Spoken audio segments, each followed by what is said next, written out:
right, so let's get started on today's class. So what we're going to do today is we're going to continue, it should be class 2, we're going to continue our look at chapter 2, where to start, where do we get our ideas from, where do we start doing this scientific experimental work that we're learning all these techniques in order to be able to do. All right, so what we're going to be doing today, we're going to continue to take a look at our where to start doing experimental psychology. We're going to take a look at the sources of ideas. We touched on this last time, but we'll take a look at the sources of ideas such as theories and past research, observations of the world around us as well. All right, so sources of ideas. Where do your ideas come from? Sometimes students will ask me, well, how do you think of an experiment to do? And how do you think of the next thing to ask in psychology? And some of your ideas as a psychologist will come from theories. So theories are these bodies of ideas, these ways of organizing knowledge in a particular phenomenon, and they serve these two important functions. One is to organize and explain.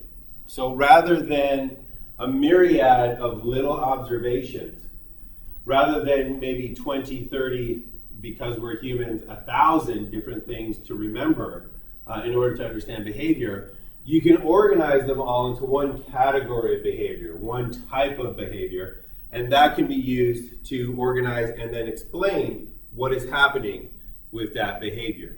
And then touching on the sources of ideas, they're also used to generate new knowledge.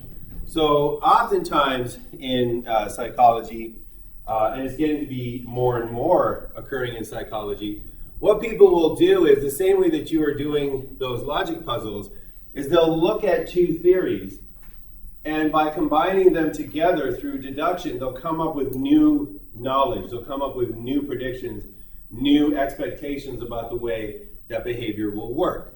So theories are great because they organize and explain. It allows you to combine new ideas to form new knowledge. It allows you to see holes in current theories. So organizing all the theories in cognitive psychology allowed us to find that we really don't have anything that can deal with consciousness. So that's why a lot of work is being done with that right now. So that's one of the ways that it helps us to get this new knowledge. So just like you could use the theories or the information in these logic puzzles to deduce things that were not explicitly stated in the list of information, you can do the same thing with theories in the real world. And again, that's why we're practicing these so extensively. All right, the other source of ideas is past research, and this is your body of research on a topic. Most of the greatest contributions to psychology has come from people that understood what had occurred in the past and then asked themselves, what's the next step? What's the next thing that needs to be done? So there's a reason why we make you take courses in every single sort of branch of psychology for your degree, because you need to build up this body of knowledge about a wide variety of topics. So past research is your past knowledge on a topic, and basically when you know about an area of research, you can more easily identify what's missing, what's your next step, what's your next idea. So in terms of past research and theories, oftentimes, as I alluded to, you need to use deduction. You need to say, this is what one theory says, this is what another theory says, and if I combine the two, I can come up with this new idea, this new source of information, this new prediction, this new piece of knowledge. All right, so that was past theories and past research. Other sources of ideas are just observations of the world around us. Sometimes we just see things, see behavior, see phenomenon that are just catch our attention, and we just simply ask ourselves, what is going on? So observations of the world around us, that is induction.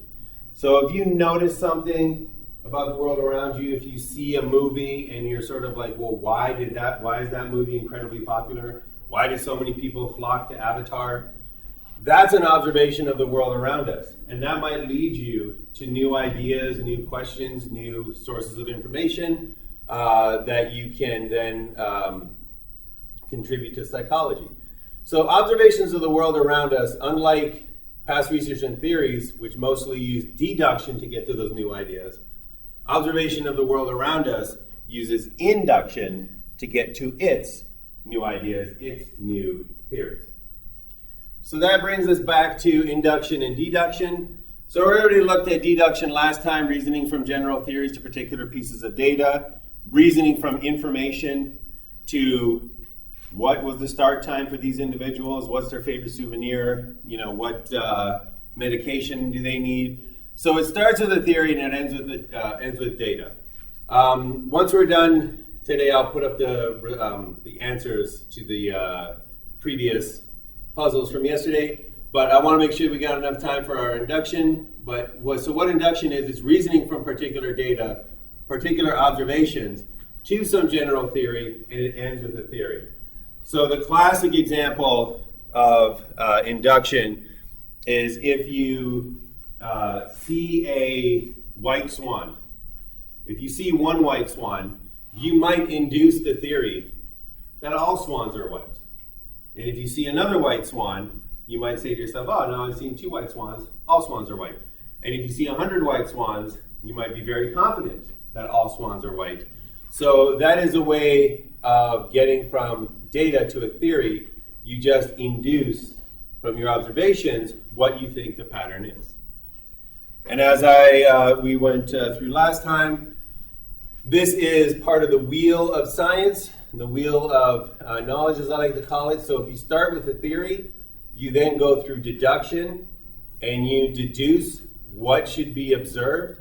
However, you can also jump in on this wheel with something that you've observed, and from that you induce a theory that tries to explain it. But then once you've induced that theory to try to explain it, then you deduce a prediction to test that theory. And then if you have a new observation, you induce a new theory, which you deduce a new prediction, and so on and so forth, every single time getting closer and closer, hopefully, to the truth. I think my toolbar wants me to access something really, really bad. All right. So we saw the example of induction. I'll just do it one more time to get it fresh in our minds. Let's say that you have a friend, they're a painter, they're highly creative, and they're great at problem solving. They have low income, and they're introverts. They breathe in a lot of paint fumes, and they have slower cognitive functions. Let's say that those are all observations that you make about this individual. From those observations, from that data that you observed, you can get to a general theory. So you might induce the general theory that creativity in general leads to better problem solving. That's an induced theory. It's a theory that's about creativity and problem solving in general. You might also induce that people with low income are more likely to be introverts. He had low income, he's an introvert. Maybe in general, the theory, people with low income are more likely to be introverts.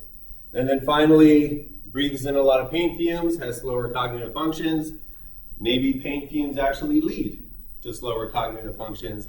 All of these are inductions from observations you made to general theories.